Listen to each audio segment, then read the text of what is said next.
Hey folks, it's Al, the bald video gamer dude, and I am here today to review WWE 13 for Following the Nerd.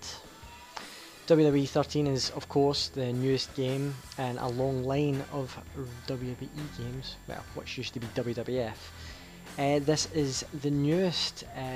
Last year's WWE 12 changed quite a lot of things when it came to the game, and WWE 13 has went with those, and in some cases is much better than its predecessor.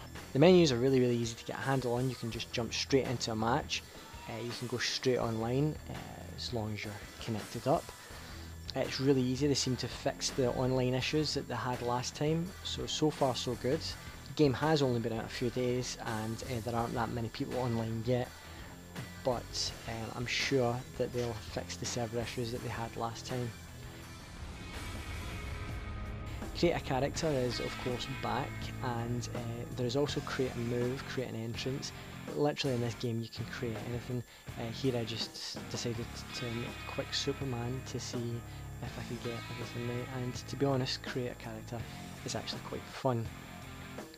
The look of the game is absolutely fantastic. I mean, a lot of the wrestlers look exactly like they do in real life. A lot of the moves are really fluid, and it's really a pleasure to watch. A few of the down points are the fact that sometimes the camera can get a little bit crazy. It can go all ways, because this time they've decided to change the camera up to look a bit more like you're actually watching Raw, SmackDown or pay-per-views where there's multi-camera views around, and this can sometimes get in the way, but it is a minor hindrance.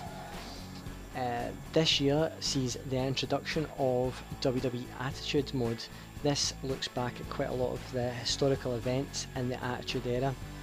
This I was fairly excited about, considering that when I was really into wrestling, it was mostly the Attitude Era I watched. I was a teenager then, and a lot of the storylines were angsty, and I really enjoyed Attitude Mode. It's fantastic to play all these matches that I watched for years and years, and you really do feel like you are a part of the history.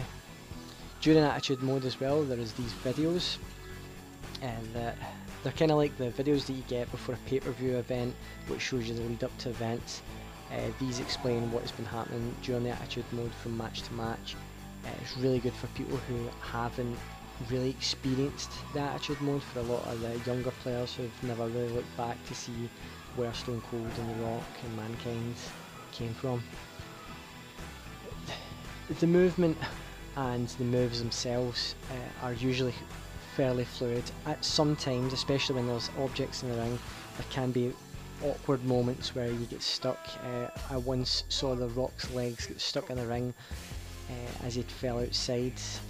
Then he got up and the legs were still there. Again, this is a complete minor hindrance. It's nothing that can't be dealt with, nothing you can't overlook.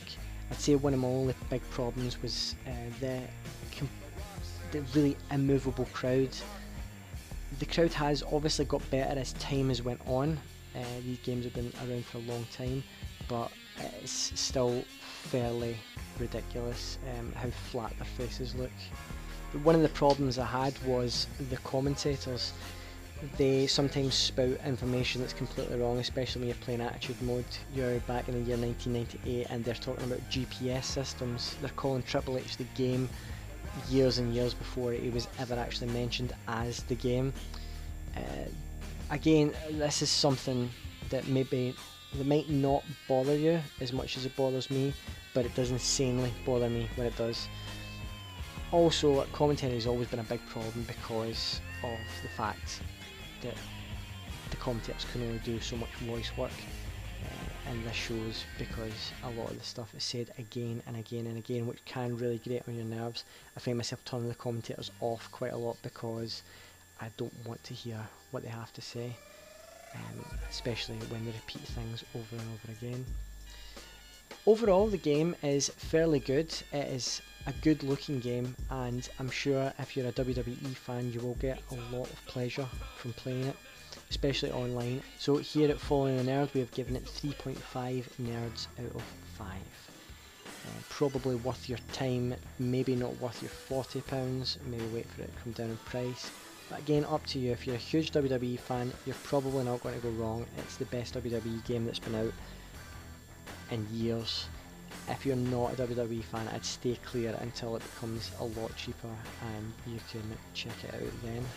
Thanks very much for watching, folks. If you like this video, please say so in the comments. Please like the video and please subscribe to me and Following the Nerd. Thank you very much for watching and I'll speak to you again soon. Bye.